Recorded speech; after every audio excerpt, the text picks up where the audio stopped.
Strategic litigation has ambitious aims. To a large extent, these aims are justified. Strategic litigators have forced governments to desegregate schools.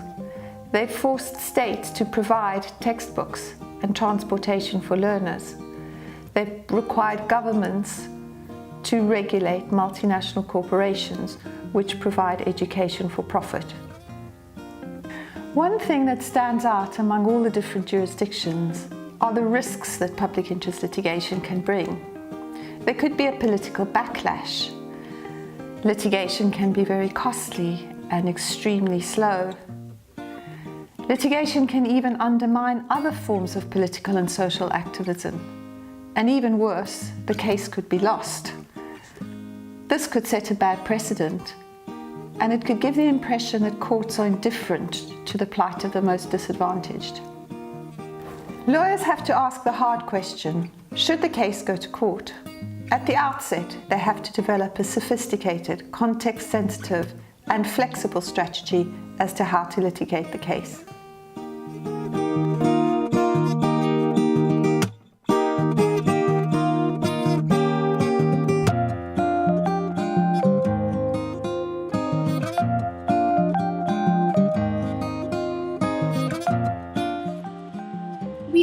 Public interest claims in a variety of ways. Often organizations like ours or public interest lawyers, when we're working on a few issues, we are aware of what are some of the legal issues coming up because we're quite involved with activists and organizations and other movements. So often you keep an eye open and you're aware, if you're working, for example, in the field of right to education, when you know certain developments have taken place, you yourself become aware, or you work very closely with organizations who often come to you and inform you about certain legal issues that they may be facing in their work.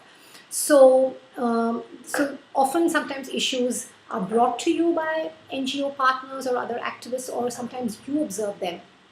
And then you can then decide if an organization or a petitioner approaches you, then you have a petitioner on hand. But sometimes if you feel that it's an important enough issue that should be addressed in court, then you could, then often we look around and see whether we have a suitable petitioner who would be ready to take it up. Another way would also be by observing ongoing litigations. There could be litigations going on in which you could intervene or plead to be a party or to be an amicus, where you feel you or an organization that you represent may have certain expertise. So those are the different ways in which you find public interest claims. Well, in the CFE case where the issue was funding, we did want somebody who would be in a very underfunded school, who was having real difficulties, and we tried to get people from different ethnic backgrounds, different parts of the city. We were representing New York City, which has 5 boroughs, so we took care to get at least one student from each borough. We had to make sure we had a couple of African-American students, Latino students, a student with disabilities, a student who had English language learning problems. So we had all those different types. And then you also have people who are very interested, usually the parents, who are advocates, who are strongly on record, are leaders. We did have the leaders of our organizations volunteering their children. So we come up with a mix from that. And we would, when we wanted a certain type of child from a certain geographic area, our coalition had many grassroots organizations. So we'd say to them, if you have any members, if you know of any children who are in a school that has such and such a problem, and they might be willing to come forward, please tell them to get in touch with us. It's that kind of thing. So in addition to our movement lawyering, which is working very closely with equal education as a social movement, we also have a community lawyering component, which is running an everyday walk-in clinic.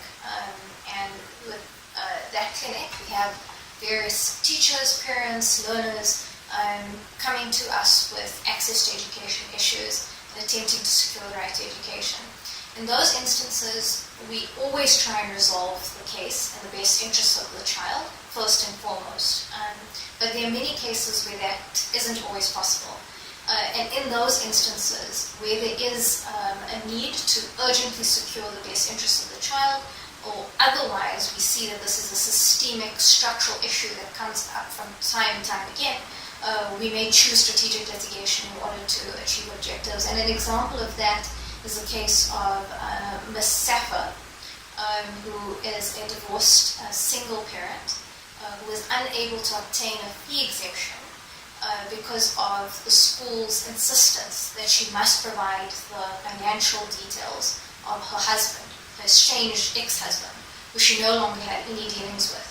And that was a case that eventually we had to take to litigation because Equal Education Law Centre had seen that over time this was a repeated issue that was coming up with our walk-in clients. And so that's an example where an individual client represents a systemic issue that we're able to actually identify due to the walk-in clinic that we have.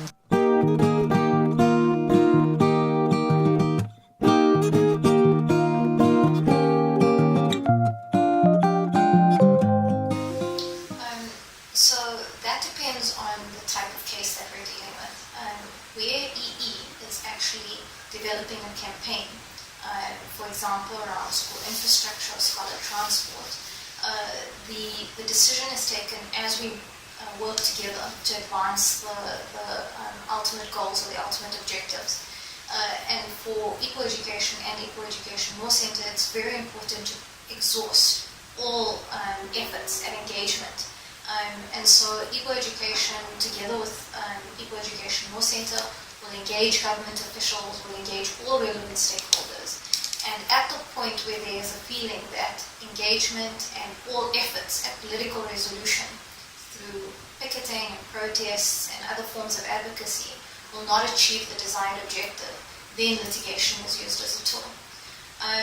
There are cases, though, where other parties would have already undertaken litigation, and sometimes it's very strategic and useful for Equal Education to be entering as an amicus or a friend of the court in those cases.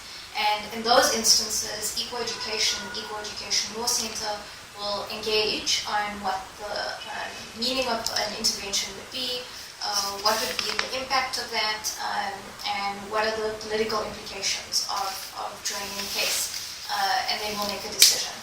Very importantly for Equal Education, it's a democratic movement, so its members all have a stake in the ultimate decisions that are made, and so for Equal Education there has to be a process where the elected structure, National Council, makes a decision whether to go to litigation. And so we'll always have that process where National Council vigorously and robustly debates the nature of the litigation to be undertaken, its implications, and then will instruct Equal Education Law Centre. I think it's a question of timing. Is it the right time for the right issue?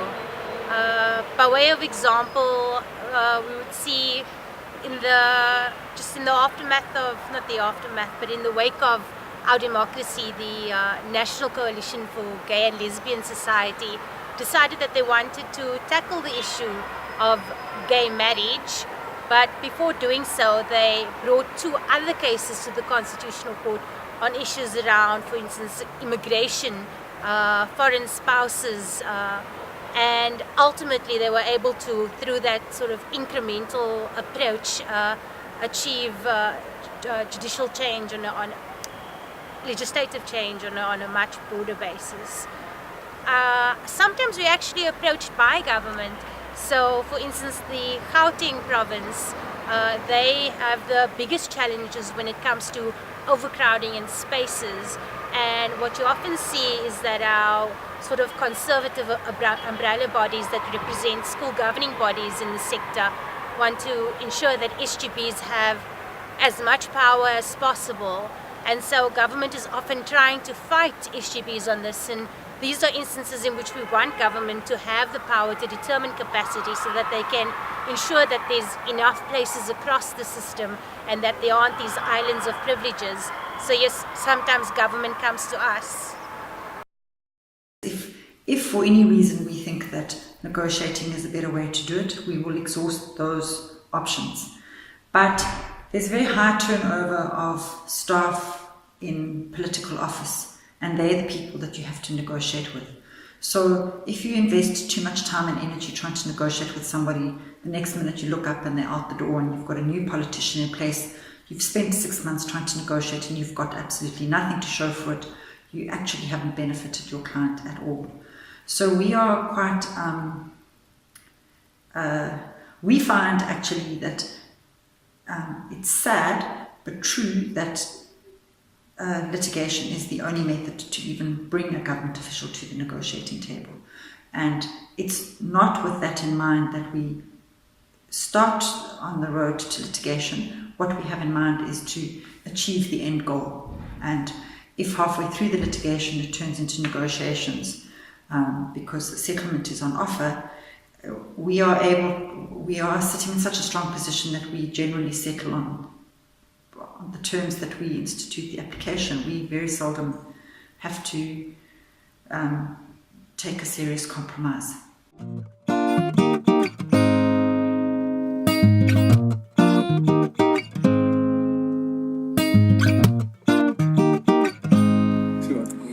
I don't like losing cases.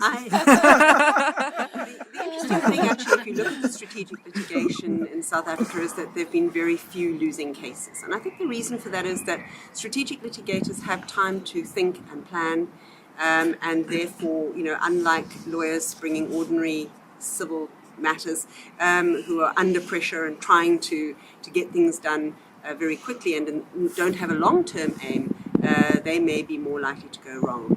But we had a case at the Centre for Child Law which we lost in the High Court, but fortunately we won in the Supreme Court of Appeal. And this had to do with children in a school which was an Afrikaans medium school, a group of black English-speaking learners that had been placed there by the government. And we decided that it would be important for the children's views and voices to be heard. We met with them in groups, we got them to fill in questionnaires, and in an affidavit we placed all of these before the court. The school governing body on the other side said that they wanted our questionnaires, and we refused to hand them over. But in the end, the High Court decided that we had to hand them over. We still didn't hand them over, and we appealed. Now, I think that case, at the end of the day, because we had the resources to go on to the appeal, and because we won the appeal, it was good. But it would have been, in my view, very negative had we had to hand over those questionnaires, because we had actually assured our clients that they could tell us what was happening in the school and that we would protect them. And so it would have been a sad day had we ultimately not been able to do that. So I'm pleased to say that the Supreme Court of Appeal, in our view, got it right, and that the children were protected in the end. So there's just two things to add to that. So the one is that losing cases, public interest cases, has enormous consequences to the clients that you represent, because usually they are vulnerable of the vulnerable, the poorest of the poor, etc. So it's enormously consequential to them what happens when they have lost a case. And so one thinks carefully before launches into litigation, and that lessens the risk of unsuccessful outcomes. But sometimes it's inevitable to be unsuccessful in the practice of a lawyer. But losing might have spin-offs. The one is highlighting the issue at stake, so that even if you can't achieve a judicial outcome, and maybe there could be some kind of political change, maybe Parliament might change the law on its own, because the issue has been highlighted through a judicial process. But the other is that losing might give you lessons for future cases, and maybe the entry point was wrong, and therefore you have to revisit the strategy for a future case. So there are always lessons to be learned from losing the case. Having said that, public interest lawyers would be irresponsible to litigate cases that they know are likely to lose. So the process itself of designing a case minimizes as much as possible the risk of an unsuccessful outcome. I can speak to the value in losing a claim. Back in 2013, we litigated for a Rastafarian girl who'd been kicked out of class for refusing to cut her hair. And when deliberating around what the best order would be, counsel and I decided on pushing outside of the individual relief for the little girl, an order that there be a training program to sensitize the relevant government officials to be aware of discrimination and how to handle discrimination in schools. We knew that it was going to be a broad ask, and we knew that there was a very slim possibility that the judge would ultimately grant our order. But what we did was we inserted it in any event because we felt that it would be a good way to ensure that it formed part of the public debate around the issue. And interestingly enough, the judge actually mentioned the need for education in his judgment, although it wasn't reflected in the court order. And what we'd seen after that was that the MEC for the minister, the provincial minister for education in that province, invited us to a round table, and at that round table he proposed rolling out an education program within that province. So there's definitely value in losing a claim. Sometimes even losing a case can be quite useful if it is a public interest issue. For example, there was a very famous and landmark decision of the Indian Supreme Court in Olga Tellis. And this was a case where pavement dwellers were sought to be evicted by the municipal corporation.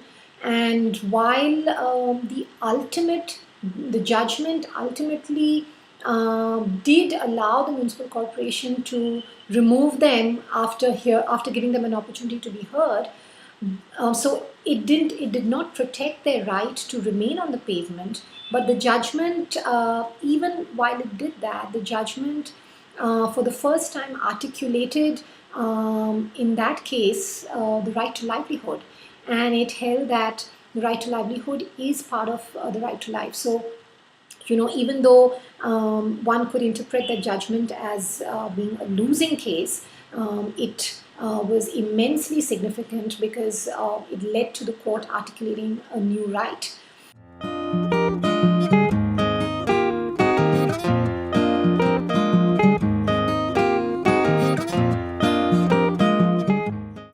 So when it comes to funding this kind of work, obviously most of the organizations that do this sort of work get some form of donations, either from foundations or funding organizations. And I think that this goes into salaries of lawyers that work within the organizations, and sometimes is paid out to counsel. One of the ways of keeping the costs low is to try and do as much work in-house as possible, and bring in your counsel for settling papers and arguing matters. But sometimes it is important to get your counsel in early to talk through the strategy as well. So different organizations have different approaches. It may seem as though it would be very expensive, but we also tend to leverage off the good-natured lawyers in the profession who are prepared to do this sort of work pro bono or at a reduced fee basis. Yes, often clients in the field of education, when their children or children's parents are unable to afford the costs of litigation, and this is addressed in different ways. Often they are referred, in India at least, to legal aid. We have a state legal aid board that provides legal aid to all those who cannot afford legal costs. And in the field of right to education, in fact, we've had decisions where petitions have been filed by children, by first grade learners, and they have been represented by legal aid lawyers. You have often organizations like ours, the Center for Law and Policy Research, and many other organizations that would be able to sometimes provide pro bono or free representation. You also have some lawyers who would be very willing to do pro bono work. So there are these various ways in which even though clients may not be able to afford legal services, they would be able to find ways to represent them. Well, with our CFE case, we were very fortunate that the foundations really found this quite intriguing. And I will say there were some foundations that were committed to public interest litigation and were willing to give money per se to support the litigation. More of them, especially the big national ones that are politically much more sensitive about political pressures on funding, they loved the public engagement campaign. So we had no trouble getting the funding for public engagement, and indirectly that helped pay the rent, and then we did have some direct support for the litigation. But actually, in our case, and I've had this actually with most of the major public interest litigations I've brought, we get a lot of support from other lawyers, from the major law firms. So in our CFE case, we had a major New York law firm, Simpson, Thatcher, and Bartlett, that was committed to the case. They were co-counsel with us, and they took care of all of the major litigation expenses, the depositions, the court costs, in addition to supplying a team of attorneys. When we were at the height of our trial, we had a 7-month trial, day and night, and we had 10 lawyers on the case. There were 2 of us from the nonprofit and 8 lawyers from the law firm, and that was all pro bono. So that was a really huge difference. Most of our donors are foreign donors, so some of the biggest foundations like Ford Foundation, Open Society and Birth Foundation. We don't accept money from government because we don't want to compromise our independence or integrity as an organization that is there to hold government accountable. Whichever funders we choose to take on are carefully vetted as well. The funders that support the strategic litigation work in South Africa generally do not lead the way on which kinds of cases or what the litigation strategy is. Where they have, I think, played a role is in trying to make efforts to transform the way that the organizations work, to get them to work together so that there isn't overlap in the work that we do, and to make the work more strategic. But in terms of which cases to take and when to take them, I think that's something that the organizations themselves, with their civil society partners, need to be in control of. Mm-hmm. Yeah. I mean, I've never had a single meeting with a funder, and I make the decisions about litigation. So certainly the funders in the LRC have absolutely no role to play in the actual litigation. I mean, they have a role in the sort of broadest possible sense, in the sense that they will decide the types of cases to be funded, such as we're going to fund education. But whether or not you're going to take case X and you must pursue it in this particular way, they're just never involved at all.